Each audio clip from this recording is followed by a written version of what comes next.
بسم الله الرحمن الرحيم. ازيكم يا حبايبي؟ عاملين ايه رأيكم في القرص الجميلة دي قرص بالقرفة والسكر بتاعت الأفران. يلا بينا اقول لكم انا عملتها ازاي. عملتها حاجات موجودة في البيت، ما كلفتناش حاجة. آه عندي كيلو دقيق، اي نوع عندك استخدميه. كمان عندي المج انا بشتغل بيه، عامله بيه كل المكونات. مستخدمه فيها نفس المج موحده المقادير يعني. هعجنها كمان بالشرش شرش من اللي كان طالع مني لما عملت في الجبنه القريش، فكنت شايلاه في الفريزر لحد ما اجي اعمل معجنات استخدمه. خدت منه كوبايه وهشوف هيحتاج مني قد ايه تاني. هنا بقى الخميرة نزلت معلقة ونص خميرة، بالمعلقة دي خميرة فورية. كمان نص معلقة محسن خبز، ودي رشة ملح حطيتها على الدقيق. نزلت كمان على الخميرة 3 معالق سكر كبار بمعلقة الأكل. هقلبهم حلو بقى كده عشان أدوبهم ويتجانسوا مع بعض. بعد كده هنشوف نعمل ايه. هفضل اقلب فيهم كده لحد ما ادوب المكونات كلها مع بعض. طبعا انا عندي هنا كوبايه زيت، كوبايه سمنه. لو انت عايزه زي ما قلت لكم المقادير قد بعض. كوبايه الزيت ربع كيلو او 250 جرام، وكوبايه السمنه برضو ربع كيلو او 250 جرام. انا بقول لكم المقادير بالكوبايه وبالجرامات يعني. بتحطي الزيت والسمنه قد بعض. عايزه سمنه خالص هيبقى برضو نص كيلو على الكيلو. عايزه زيت بس هيبقى برضو نص كيلو او كوبايتين على الكيلو. كده بقى انا دوبت قلبت الملح، رشة الملح مع الدقيق، ونزلت عليهم كده كوباية الزيت او ربع او 250 جرام كده او ربع كيلو، لان انا وزنها على الميزان. كمان نزلت السمنة او الزبدة اللي موجودة عندك اشتغلي بيه. عايزة تقسميهم او تعملي سمنة بس زيت بس براحتك خالص. بعد كده دوبت بقى الخميرة عليهم. هبتدي بقى ان انا اقلب بالمعلقة كده، بس طبعا مش هينفع التقليب، لازم نعجن ونعجن كويس بايدينا. انا بس بدخل كده المكونات في بعض، وبعد كده هديها بقى بايدي. هشتغل بايدي عشان اعجنها كويس. عجينة عايزة تتخدم وتتعجن حلو. بسم الله ما شاء الله، طلعت جميلة وحلوة قوي وناعمة، ومش قادرة اقول لكم بقى طعمها خطير قد ايه. شوفوا بقى دلوقتي الواحدة في الفرن بكام. آه، هتعرفوا انا طلع الكيلو ده هطلع لي كمية حلوة كده. انا بقى ابتديت احط كمان السوائل. العجينة لقيتها لسه محتاجة سوائل، فجبت كوباية من الشرش تاني زي ما قلت لك. عايزة تعجني بلبن ماشي، بمية بس ماشي، بشرش تكوني شايلاه برضو من الجبنة او اي شرش عندك كده. بتشيليه في الفريزر وتطلعيه وتستخدميه في المعجنات. احنا ما بنرميش حاجة خالص. كوباية الشرش واعجن لحد ما اشوف العجينة معايا هتعمل ايه، وهتبقى حلوة وناعمة. انا عايزاها عجينة طرية وناعمة ومش بتلزق في ايدي كده. حسيت برضو ان هي لسه محتاجة كمان الربع الاخير ده، فهنزل دلوقتي بقية كوباية الشرش.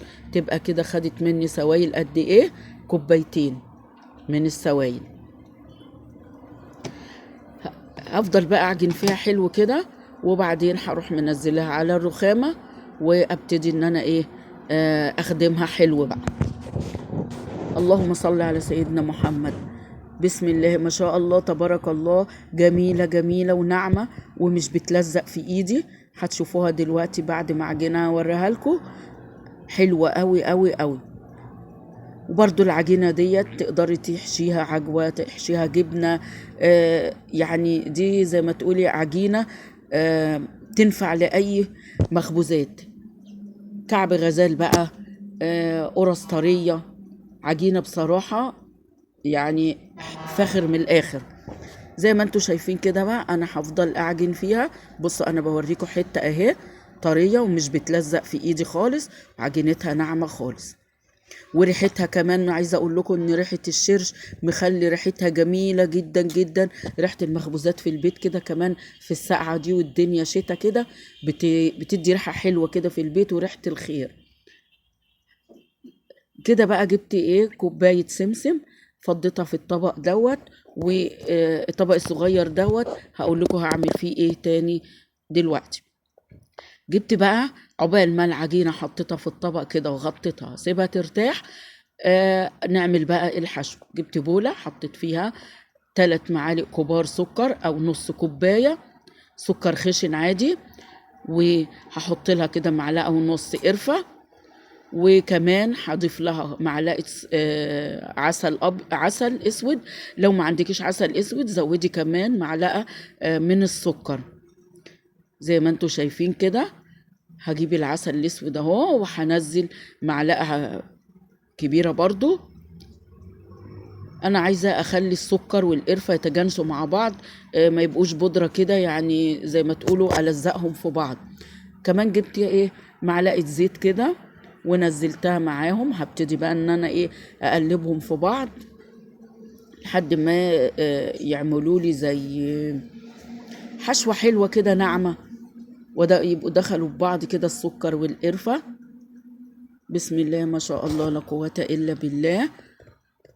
انتوا هتشوفوا دلوقتي ده كيلو دقيق، على كلنا بيبقى عندنا القرفة، عندنا السكر عادي، شوية سمسم من البيت، كوباية سمنة على كوباية زيت، وقمنا عملنا شوية قرص جميلة جميلة خالص، تنفع في العشاء مع كوباية شاي بالليل لما لو جعتي، الصبح كده مع كوباية شاي بلبن في الفطار. هبتدي بقى ايه بعد العجينة ما ارتاحت اعملها كور صغيرة كده بس يكونوا قد بعض زي ما انتوا شايفين.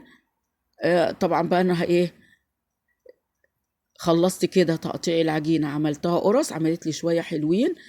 الطبق اللي انا قلت لكم بقى الصغير اللي فضيت منه السمسم انا حطيت فيه نص كوبايه ميه ومعلقه سكر، عشان هتشوفوا دلوقتي اهو بعد ما باخد حته العجينه بحط فيها الحشوه القرفه بالسكر وبعملها اكورها اعملها زي البقجه كده، بغطسها في الميه اللي بالسكر دي.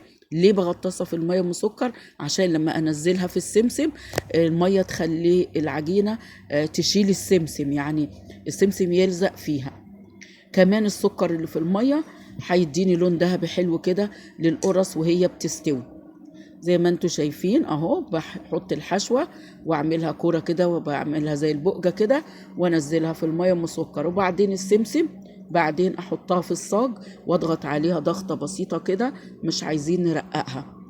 زي ما انتوا شايفين انا عملت بقى الكميه ديت، الكيلو دي ده عمل لي 3 سجان من الصاج اللي انتوا شفتوه ده، يعني عمل لي كميه حلوه اهو. زي ما انتوا شايفين الصاج ده عملت منه 3.